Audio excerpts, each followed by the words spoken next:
Today I'm going to talk about 7 money myths that I believed in when I was in my 20s and early 30s. If you are new to the channel, my name is Navjot and the objective of this channel is to spread financial literacy amongst new immigrants.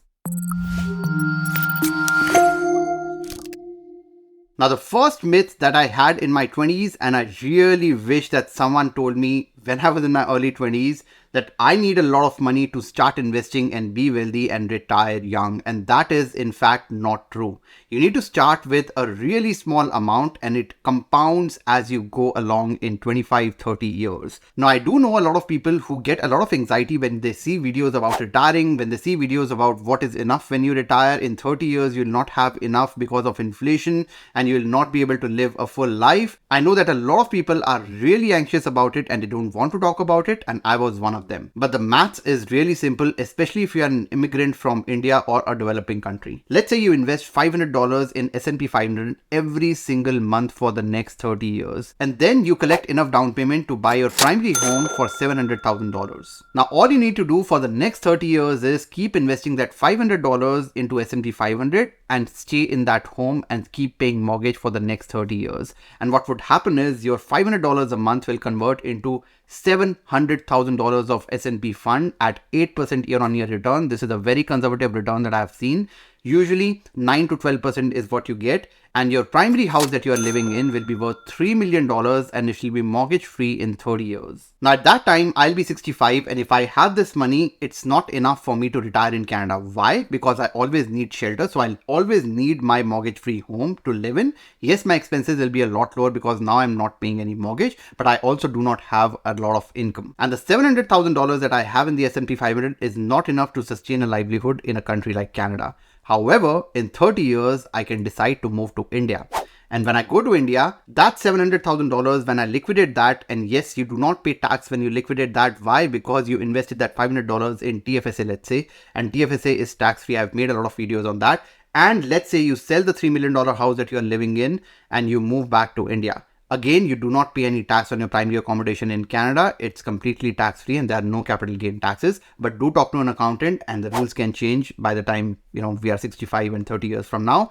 But let's assume the rules remain as is and you will have 20 crore rupees that you take to India tax-free. You earn 3% interest. I'm taking a very conservative estimate of 3% interest when you keep the money in the bank account year over year, and the income that you earn only through interest without touching the 20 crores that you have in your bank account will be 60 lakh per year. That's 5 lakh per month. Even if you account for inflation, that's still a lot of money to live a full life in India. And if you do this math for yourself, you'll realize that you have more money than you think you do and you can retire wealthy. It's just not going to be in Canada if you do the bare minimum that's required for you to retire in India. Myth number 2, and this one is related to real estate, is renting is paying someone else's mortgage. And that's the stupidest argument that I hear a lot of people giving. It's not a waste of money. Now let me explain this with maths. Your non-shelter expenses are your car EMI, car insurance, gas. Let's say that accounts for $450, $250 and $250. And then you have grocery, phone bills, eating out, miscellaneous. I'm not including that you have kids. There could be daycare expenses, but let's assume you don't have kids. And this will be about $2,000 a month, $1,850 a month to be exact. And if you look at your rent, the rent that you'll be paying is about $2,800. Now, the townhouse that you are living in, that actually got rented out for $2,800. We were living in it for $2,500. But if you are living in a 2-bedroom condo, let's say in Square One, Mississauga, Kitchener, you will be paying between $2,500 to $3,000 in rent. If you're living in a condo, utilities will be very low. It will be about $70 because you're only paying for hydro. Tenant insurance is about $30. Internet is about $35 because you're living in a condo again. So there's economies of scale there. And then the overall expenses will be less than $5,000. And yes, you're not building any equity when you are living in someone else's house and you're kind of, paying their mortgage, but that's not the reason why you should be buying your own house. Because when you buy your own house, let's say you buy a $800,000 house with a minimum down payment, your mortgage will be $4,500 and your principal amount will be $1,500. That's the principal portion that you pay, and the interest will be more than the rent that you were paying. So the interest portion right now at 5% interest rate is about $3,000 as part of the mortgage, which is more than the rent that you were paying. Utilities will increase to $250 because now you're living in an independent house. You have to pay for all the utilities. Your internet will increase. Your home insurance will increase because now you're not just insuring your personal belongings. You're also insuring, for fire. and then your maintenance will be about $100. We need to take into account maintenance as well, because there could be plumbing issues, there could be electrical issues, and we might be spending this amount of money at the minimum when we are buying our own house. So our overall expenses have increased to now almost $7,000, which is 43% higher than when we were living on rent. Now, I'm not saying you should not be buying your house, but we need to be cognizant of the fact that our expenses are increasing by over $2,000. And is that something that you can take? So yes, renting is paying someone else's mortgage, but that's not the only reason why you buy. You buy because you have to be mortgage free in 30 years. It has to be a long-term view, because there is absolutely no point in moving into your house and being miserable because you're not saving anything, or God forbid you lose your job and you're not able to make your mortgage payments and go into foreclosure. So make sure that you are buying only when you can afford it and not just because you are paying someone else's mortgage. Now let's talk about the third myth, which is I don't want to work and I want passive income. And this is something that I used to believe in when I was in my mid-20s, seeing people make a lot of money, and I was like, I need to make that money. I need passive income. I started Googling ways of making passive income, and I could not get a really straight answer, and now I know why. Now today, instead of Googling, let's go to ChatGPT and understand what are the top 10 ways of making passive income. So that's ChatGPT, top 10 ways of making passive income. So no surprises there. We have rental properties as the #1 source of passive income. But in order to invest in real estate, you do need active work and you do need active income. Only then you can save for down payment, and then you can do the 20%, and then you can get the passive income. Same with dividend stocks. You need a lot of money invested into stocks, and for that you need to earn money. So it's passive income only when you have already made a lot of money and invested that. High yield savings accounts, index funds, royalties if you write books, and you are getting now royalties, but you need to spend active time in building that book and then keep updating it every few years so that you can keep building on that royalties that you're getting.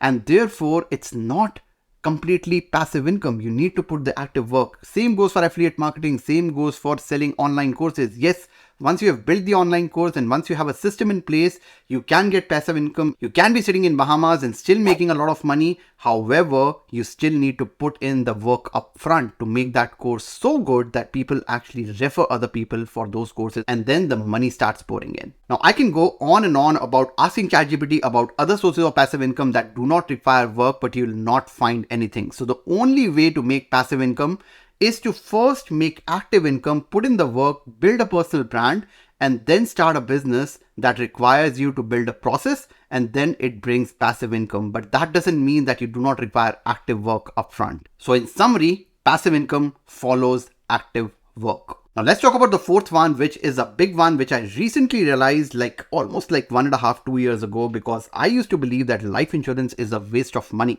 I don't need life insurance. I didn't want to talk about death, but it's really important that we do. Now, this particular example that I'm taking is very close to a real life story that I heard last year, and that is what changed my mind about life insurance. So now let's go back to the previous example where we talked about the household expenses of a couple. And let's assume they were earning $10,000 a month. That's his net income before taxes, the money that's coming into their bank account every single month, and their expenses are, let's say, $7,000. Now, if they plan family, then they have to add another $1,500 to $2,000 or reduce one income, and that becomes really difficult in terms of saving. Now, no one really wishes to die early, and we don't want to talk about it. I understand death is a taboo topic, but what happened with this couple, and this is, like I said, a real example, the husband died, and therefore the household income reduced to less than half. Let's assume it's half in this particular example, and the expenses were $7,000. So they only were left with two options. Now just imagine, the husband has just died and there's so much emotional turmoil that's going through, and there's financial trouble as well. So they only have two options, because the bank comes collecting when you're not paying the mortgage. You either have to sell the house or you need to declare bankruptcy. Now that's a very scary situation to be in, and I for one would not want to displace my family, and I for one would not want to leave a lot of debt for my family to pay off after I go away. And that's fair. If they had life insurance, let's say $1 million coverage, their mortgage would have been completely paid off and they would be financially secured because there will be some money left after even paying off the mortgage. And that's the power of life insurance. It ensures security for the family, it ensures peace of mind, and it's not a waste of money. Now, me and Simran both pay $100 a month for a 2 million coverage per person, and that gives us a lot of peace of mind, and we almost treat this like an expense, just like grocery. We need food to survive and we need life insurance for security. Now, myth number 5 is all debt is bad. And yes, if you're buying consumer debt, if you're buying fancy cars, if you're using a lot of credit cards and not paying them off every single month, yes, that debt is not good. However, if you're buying a car, putting it on debt, and then using it to drive Uber and earn active income,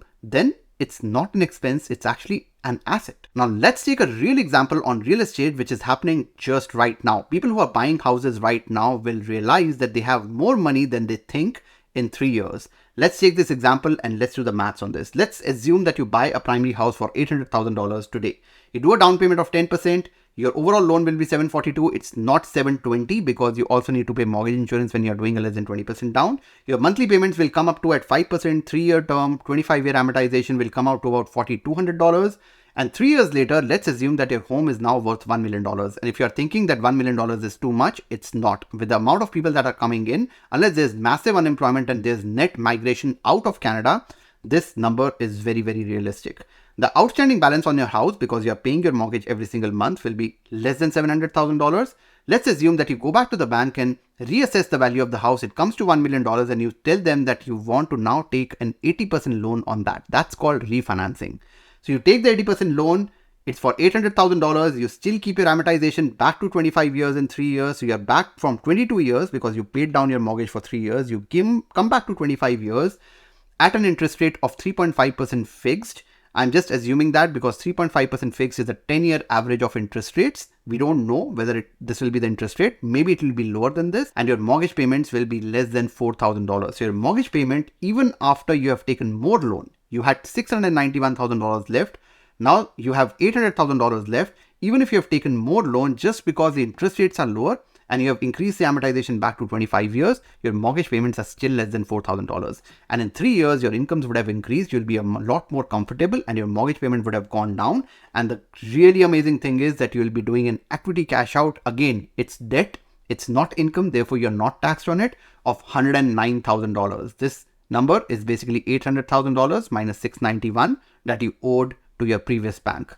Now, let's assume that you take the $100,000 and then buy an investment property of $500,000. The loan amount on this will be $400,000. Again, the monthly mortgage will be less than $1,800. Your other expenses like property management, property taxes, everything all inclusive will be less than $1,000, and your total monthly cost will be about $2,800. Let's assume that you get a rent of $3,000 from this particular property. So the house is actually paying for itself. And 30 years later, you'll have 2 houses completely mortgage free. And if we think that an $800,000 house will never be worth $3.5 million, we need to go back 30 years where the houses in Toronto were worth less than $100,000. And now the average house in downtown is worth $1.4 million. So in 30 years, you'll have $5.5 million worth of real estate completely mortgage free, and the investment property will be paying you $8,000 of rent. Right now it's $3,000. I've taken a very conservative 3% growth for every year for the next 30 years.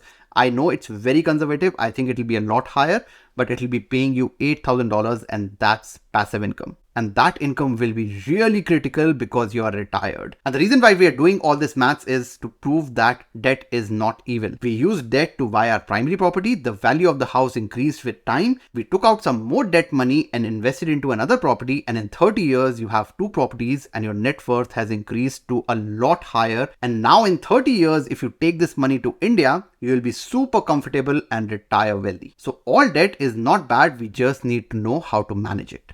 Now, myth number 6 is real estate is the biggest wealth generator. You'll see a lot of people saying that, and that might be kind of true. But if you look at the top 10 wealthiest people, none of these people built their portfolios and build their wealth using real estate. They built it by starting a business. So the number 1 wealth generator is not real estate. It's in fact you and me. Now, a couple of months ago, I made a video on how I moved from $75,000 of income to $500,000 of business. But that was all because I made a lot of investments and a lot of mistakes. It was 3 years of mistakes, 2 failed businesses. We lost a ton of money in those businesses. And then 3 years of making videos on YouTube. Every single week I showed up.